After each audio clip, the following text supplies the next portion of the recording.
गोलू की हलचल ने जैसे पूरे घर की हवा बदल दी थी।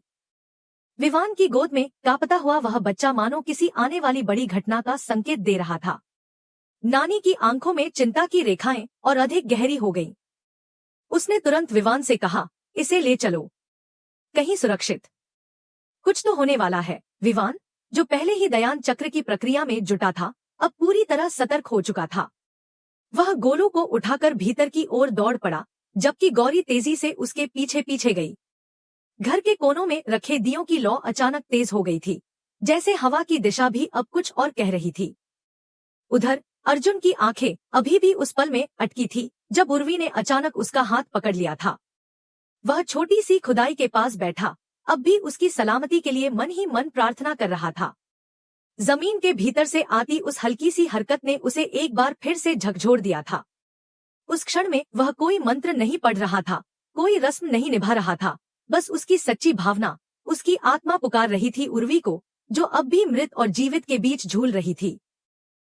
जैसे ही उसका स्पर्श ढीला पड़ा, अर्जुन ने अपने हाथों को देखा और एक पुराने गीत की धीमी सी धुन कानों में गूंजने लगी, शायद उर्वी की आत्मा की पुकार, जो उसे अतीत से वर्तमान तक खींच लाई थी।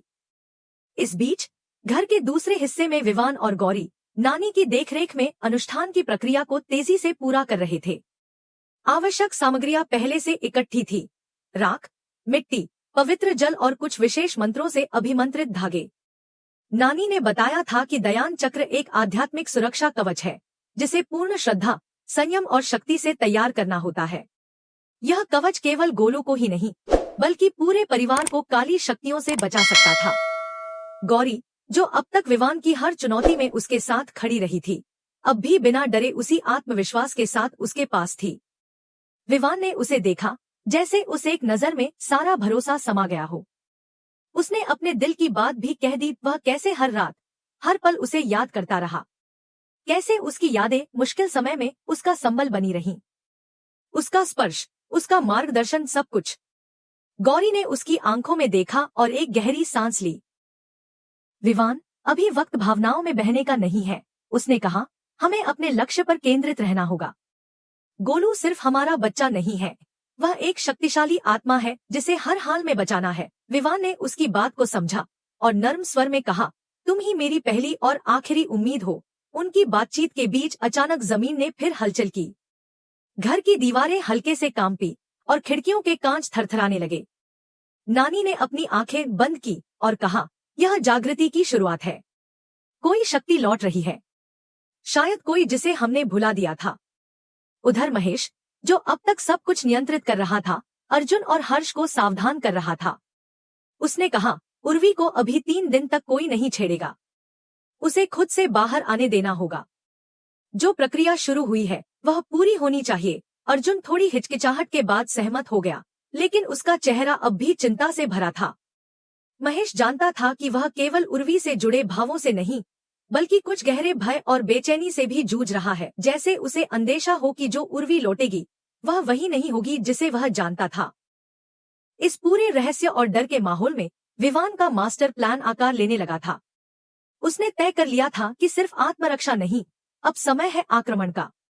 वह डायन को हराने के लिए पूरी योजना बनाएगा। हर रस्म, हर मंत्र, हर शक्ति अब उसकी रणनीति का हिस्सा होगी।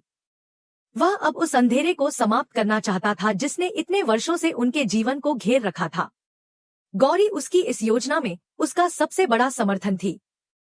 वह जानती थी कि सिर्फ बाहरी शत्रु ही नहीं, अब उन्हें अपने भीतर के भय और असमंजस से भी लड़ना होगा।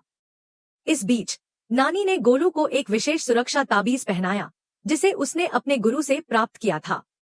यह सिर्फ उसकी रक्षा नहीं करेगा, उसने कहा, बल्कि उसकी शक्तियों को नियंत्रित रखने में भी मदद करेगा। हमें उसे वक्त देना होगा ताकि वह खुद अपनी शक्ति को पहचान सके। गोलू, जो अब धीरे धीरे शांत हो गया था, विवान की गोद में गहरी नींद में चला गया। उसका मासूम चेहरा उस तूफान से पहले की शांति जैसा लग रहा था। अंधेरे की इस कहानी में उम्मीद की एक रोशनी अब भी थी, वह विश्वास जो इन सभी किरदारों को जोड़ रहा था।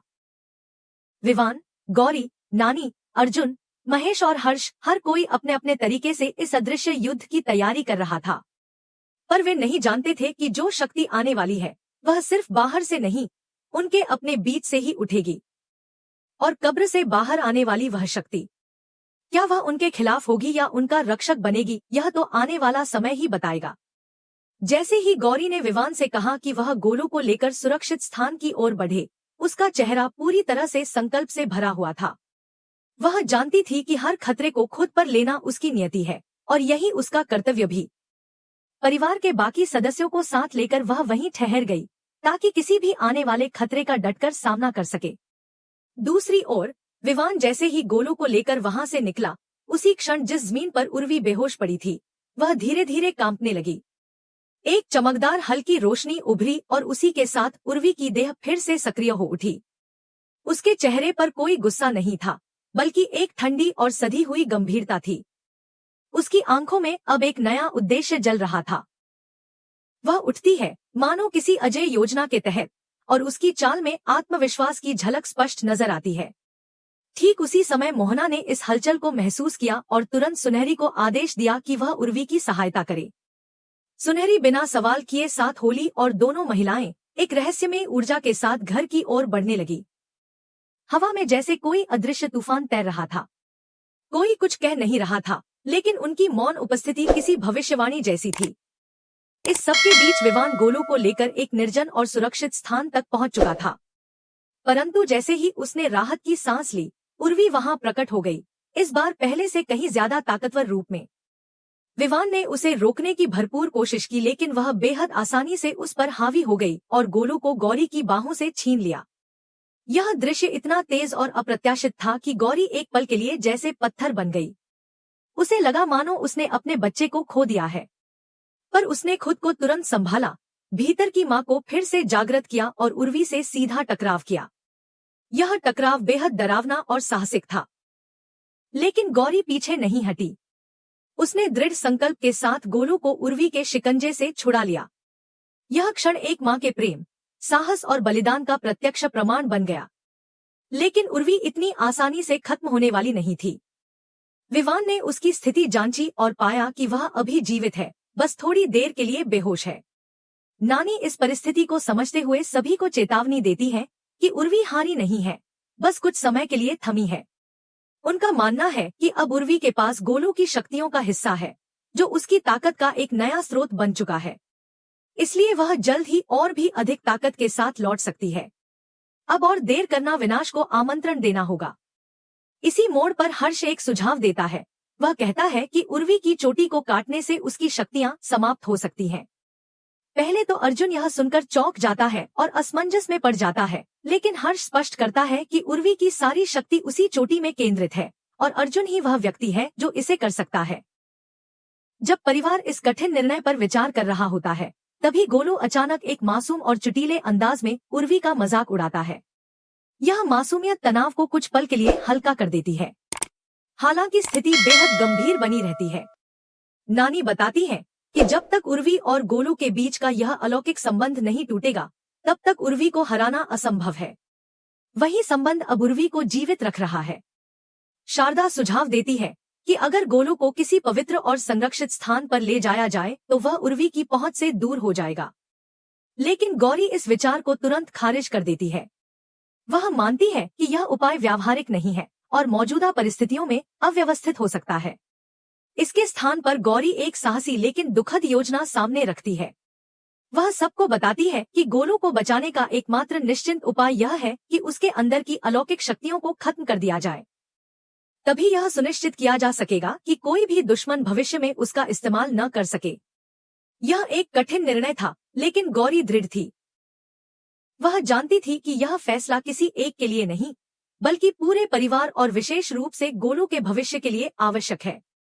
वह विवान की ओर देखती है और कहती है कि वह जानती है यह कितना कठिन होगा, खासकर उसके लिए जो गोलू से इतना जुड़ा है। लेकिन वह यह भी जानती है कि गोलू को एक सामान्य जीवन जीने का हक है, बिना किसी भय और शक्ति के बोझ के। विवान उसकी बातों को गहराई से सुनता है। उसकी आंखों में दर्द, उलझन और प्रेम एक साथ तैरते हैं। पर जब वह देखता है कि गौरी किस हद तक जाने को तैयार है ताकि उसका बेटा सुरक्षित रह सके, तो वह चुपचाप सिर झुका लेता है। तभी शारदा भी बोल पड़ती है कि गौरी का सुझाव ही सबसे व्यावहारिक और प्रभावशाली है। वह मानती है कि अगर उन्हें गोलू की सुरक्षा चाहिए, तो उनके पास कोई और विकल्प नहीं है। पूरा परिवार बेहद भावुक अवस्था में एक साथ खड़ा होता है और हर किसी की निगाहें विवान पर टिकी होती हैं। अब अंतिम निर्णय उसी को लेना है। क्या वह अपने बच्चे की ताकत को त्याग कर उसका भविष्य बचा पाएगा? क्या वह पिता के प्रेम से ऊपर उठकर वह फैसला ले पाएगा जो एक संरक्षक को लेना चाहिए? हवा में एक गहरी चुप्पी छा जाती है और इसी चुप्पी में कहानी एक नए मोड़ की ओर बढ़ती है।